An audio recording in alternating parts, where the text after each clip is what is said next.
l'ordi, on est toujours devant ça. Non, il était bien l'ordi. Il Ok. était bien. Il est bien. Ça marche. Ok. On va faire un petit recul. Non, t'es déjà à côté de lui. Enfin, pour le coup. Oui, mais ça s'enchaînera pas, hein, les deux. Ah, d'accord.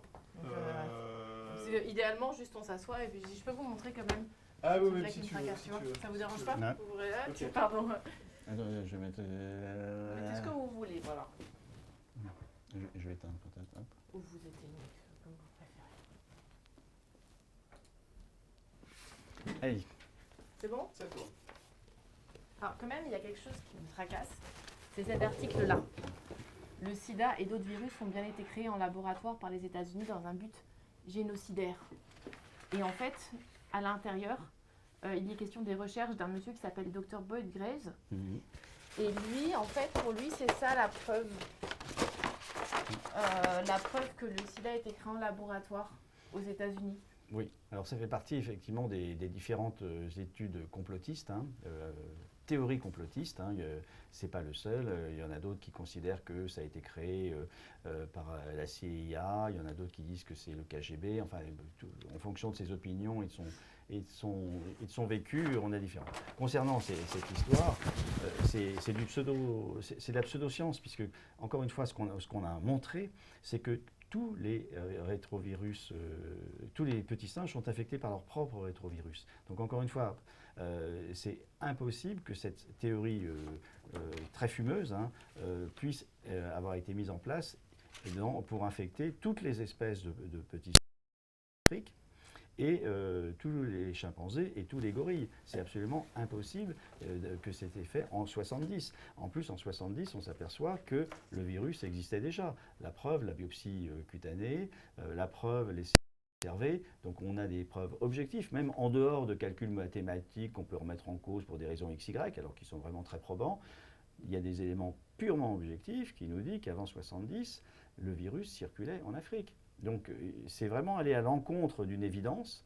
Dans quel but? Alors bien sûr, certains, ça va être pour... ils sont réellement sincères parfois ils sont manipulateurs, mais le problème c'est que ça a un impact. Ça a des impacts terribles. Par exemple, les gens qui refusaient de croire que le virus du sida était à l'origine du sida, eh bien, le président d'Afrique du Sud refusait Thabo Mbeki refusait de commander des antirétroviraux, des médicaments pour traiter sa population.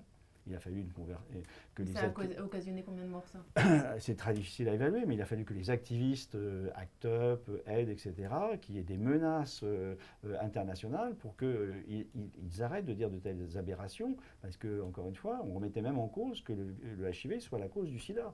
Donc on avait des aberrations totales. De la même façon que, à une époque, quand on pensait que c'était un complot dans un but génocidaire, on refusait de se faire dépister.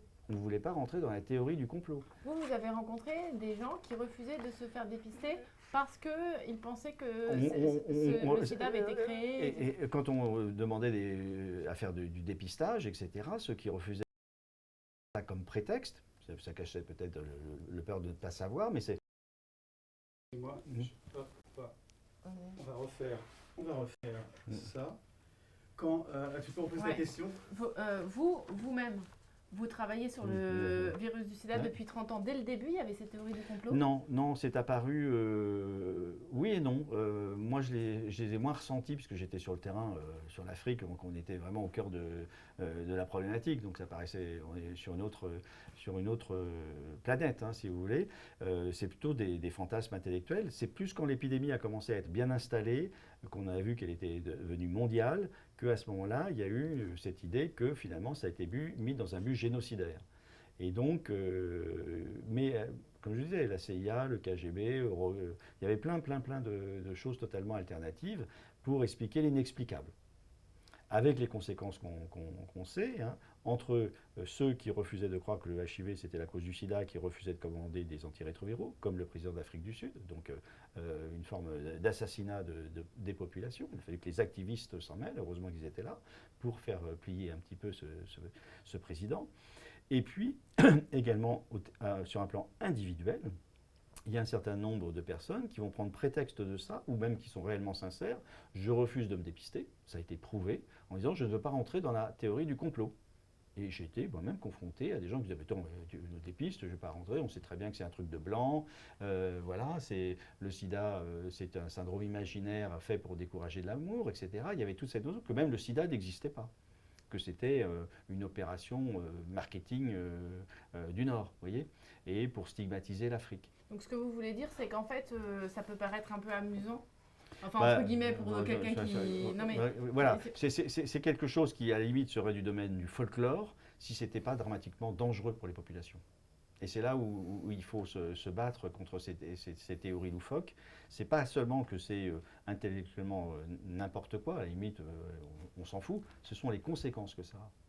Les conséquences peuvent être dramatiques en termes de santé publique. Donc, dire des conneries, c'est bien, mais il faut ensuite assumer l'impact de ce qu'on dit, et ça se traduit par des gens qui refusent de se dépister, ça se traduit par des gens qui refusent de se faire traiter. Donc ces gens-là ont une responsabilité individuelle qui devrait être prise en compte avant de donner des leçons.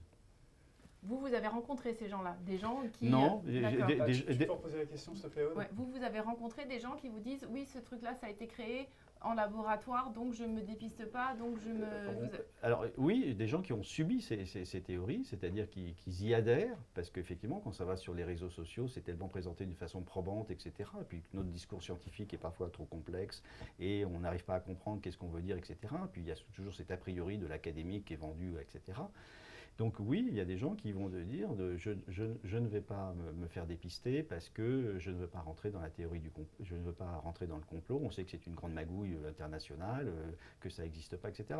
De moins en moins, il faut dire les choses comme elles sont. L'impact sur le dépistage devient marginal, mais il existe encore. L'impact qu'il y a eu également sur ces théories du complot, c'est également par rapport à l'accès au traitement. On ne veut pas se faire traiter parce que on ne veut pas être un cobaye. Et donc, ça peut se mettre à différents niveaux de prise en charge. Le fait que derrière, on est manipulé par rapport à ce qu'on subit. Et on ne veut pas être manipulé plus que ça. Alors parfois, c'est un prétexte que prend la personne en souffrance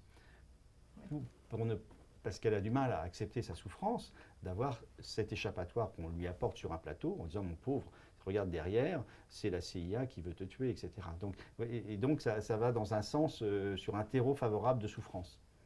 Et vous travaillez sur Ebola. Il y a plein de complot sur Ebola. Et on retrouve la même chose. On retrouve la même chose, vous allez sur Internet et vous retrouvez, et il y a une pétition en ligne lors de l'épidémie qui a fait 30 000 morts. Regardez, écoutez, après le sida, maintenant c'est Ebola. Bon, une fois ça va, deux fois c'est bien la preuve qu'on nous en veut à nos autres Africains. Donc Ebola aussi été créé en labo, la même en fait. Exactement, on retrouve exactement les mêmes discours et l'histoire recommence avec les conséquences dramatiques. Donc c'est vrai, 30 000 personnes en 2014-2016 infectées. Actuellement, l'épidémie fait plus de 3 000 morts, 3 000 personnes infectées, 2 000 morts dans le nord Kivu, à l'est du Congo.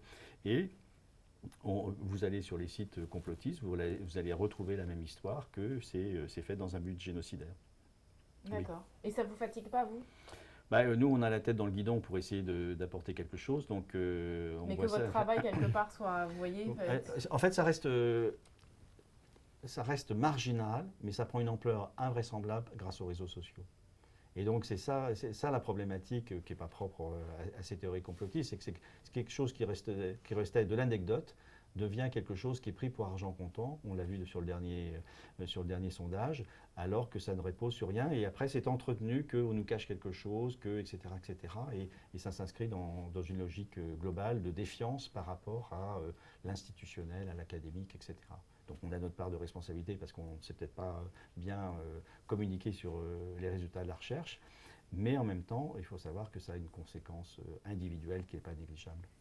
Dernière question. Pourquoi est-ce que cette théorie, elle a tellement pris finalement chez les Africains? C'est ma dernière question. Tu reposes ta question, s'il te plaît? Attends. Pourquoi sur ce document, il n'y a même pas écrit sida. Donc, voilà. Pourquoi est-ce que cette théorie, ce genre de théorie prend à ce point, selon vous? Alors, c'est cette théorie ou d'autres théories, comme quoi ça a été... parce que c'est sur un terreau de stigmatisation, donc de souffrance. et donc d'explication, c'est-à-dire que les Africains, quand on dit que l'origine du virus, c'est l'Afrique, il y a une sorte de stigmatisation quelque part implicite, qui est vécue comme telle, alors que ce n'est pas du tout de la stigmatisation, parce qu'on montre bien que l'origine du virus, c'est les singes africains, mais l'origine de l'épidémie, ce n'est pas l'Afrique. Ce qui s'est passé en Occident, c'était lié à une grande liberté sexuelle à une époque, au déni politique, à la stigmatisation des populations qui étaient atteintes en Occident, etc. Donc l'Afrique n'a strictement rien à voir dans l'épidémie, même si l'origine du virus est africaine. Donc c'est deux choses différentes. Et donc quand on dit que l'origine du virus, c'est l'Afrique, on ne dit pas que l'Afrique est la cause du sida, parce que la cause de l'épidémie, ce n'est pas eux. Et de toute façon, ça n'a rien à voir. Vous voyez ce que je veux dire? Donc, le fait de montrer du doigt l'Afrique, on dit attendez, on nous accuse, c'est dégueulasse, on n'y est pour rien. Donc, il y a cette sorte de culte de fait de se sentir accusé et de chercher un échappatoire à ça, entre autres. Et deuxième chose aussi, c'est le fait d'avoir tous les malheurs du monde sur le dos et de dire ben là, ça fait quand même beaucoup. Est-ce que derrière, il n'y a pas une main machiavélique pour essayer d'expliquer l'inexplicable? Donc ça, on est au niveau de l'incontrôlable. Et puis après, il y a tout ce qui est sectaire, etc., qui fait qu'on va entretenir des fausses croyances. Hein. C'est vrai pour le sida, c'est vrai pour Ebola, mais c'est vrai dans plein d'autres domaines. Hein. Il faut la refaire pour moi celle-là, parce que j'ai eu un petit problème de son. Laquelle croyance? Juste le tout. Voilà. Ah, tout? Ouais, enfin non pas tout, mais juste là, ce qu'on vient de faire, la dernière question, quoi. Ah bon? Ouais. Alors, oui, pourquoi l'Afrique, quoi? Ouais, non, pourquoi finalement vous pensez tellement de gens tombent dans ce panneau? Parce qu'il y a stigmatisé. Parce que, en disant que l'origine du virus du sida, c'est l'Afrique peut se sentir stigmatisée, entre autres. Hein, alors qu'on ne stigmatise pas du tout l'Afrique. Ça n'a rien à voir, l'origine du virus. Bon, c'est les singes qui étaient naturellement infectés, un passage du singe à l'homme. Le virus est sorti de la forêt par le monde moderne, la colonisation. Donc là, les Africains ont été victimes, bien évidemment. Et puis après, sur chaque continent, c'est d'autres facteurs qui vont intervenir pour la diffusion du virus. Et donc, l'Afrique n'y a rien à voir. Et en même temps, on n'a pas à pointer du doigt qui, quoi, etc. C'est pas ça le problème. Mais il y a cette stigmatisation implicite qui fait que l'Afrique peut se mettre en position de défense. Et puis également, il y a la souffrance. Il y a le fait de dire, voilà, donc il y a encore quelque chose qui nous tombe dessus avec tout ce qu'on a déjà comme infection. On a le sida en plus, maintenant on a Ebola.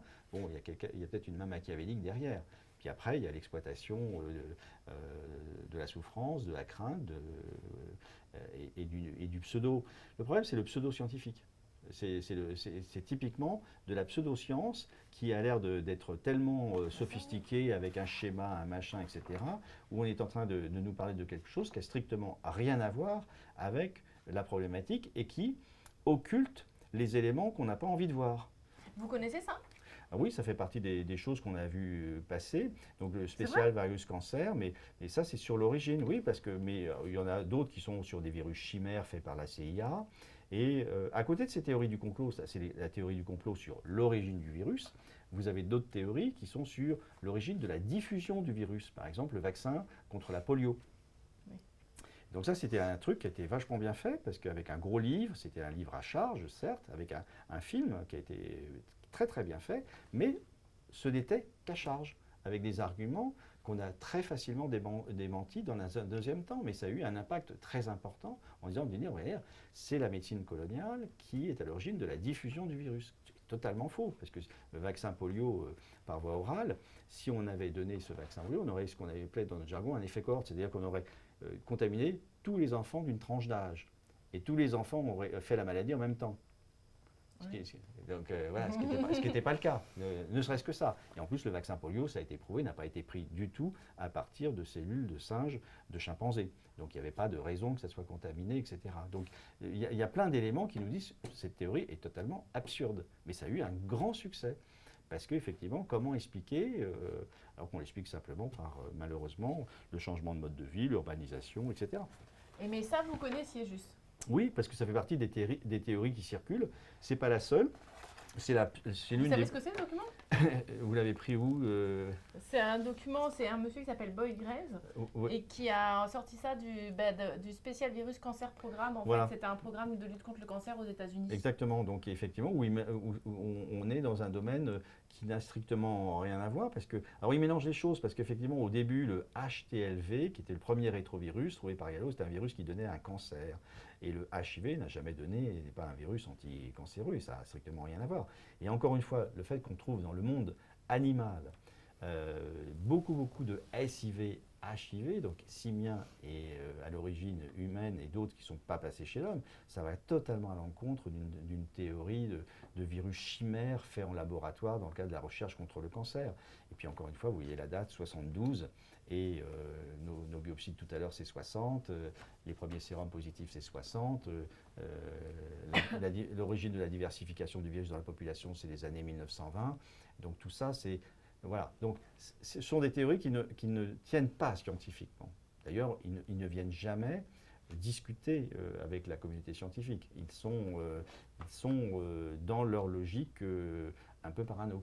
Vous avez un message pour... moi, je vais les appeler, en fait, toutes les personnes qui propagent cette théorie du complot. Il y en a 50. Il y a 50 personnes qui propagent cette théorie du complot juste sur le YouTube, sur le web francophone. Vous avez un message? Faites gaffe aux conséquences. Assumez les conséquences de vos actes par rapport à l'impact que ça a pour les populations de croire ces inepties et de faire que finalement les gens croyant ça peuvent se refuser de rentrer dans le système, puisque accepter le VIH, ça serait accepter le système, et refusent de se dépister, refusent de se traiter et vont mourir du sida. Donc ils assument leurs responsabilités. Merci beaucoup. C'est parfait et je suis désolée parce qu'on a débordé un petit peu. Est-ce que c'est bon?